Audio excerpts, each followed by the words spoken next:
tulikuja hewani wiki moja imepita sasa, tukiwatahadharisha wakazi wa Garissa kuhusiana na matumizi ya mafuta haramu ambayo yanatoka nchi jirani ya Somalia.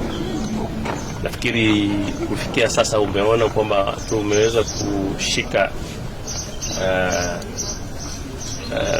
jerrycan takriban 60 hivi ambazo zimejaa mafuta zikiwa zimebebwa kwa hii probox iliyosimama karibu nasi. Mafuta haya yote yana thamani nafikiri takriban ya zaidi ya $200,000.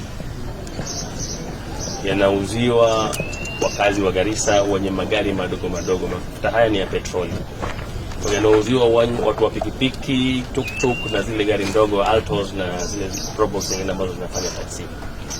Tumeweza kutahadharisha wale wahusika wa biashara hii kwamba sisi kama kamati ya usalama na multi agency yote kwa jumla hatutapumzika hadi tuhakikishe kwamba biashara hii imefika kikomo.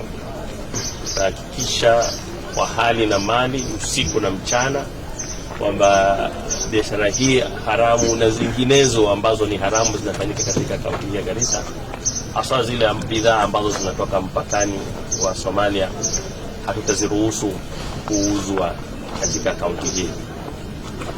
Na wachache wale ambao tulikuwa tumepata mwanzo wamewacha hiyo biashara, lakini hawa ni wafanya biashara wapya ambao wanashitekelezea.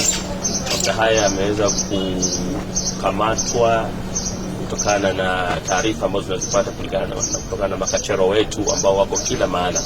Kwa hivyo yule ambaye anadhani huenda akapenya na gari yake ama akapenya na mzigo kama huu ambao unahatarisha maisha ya wakazi wa Garissa, basi ole wake, atarajie kupata hasara kubwa, kwa sababu hawezi kufika katika mji huu bila kushikwa.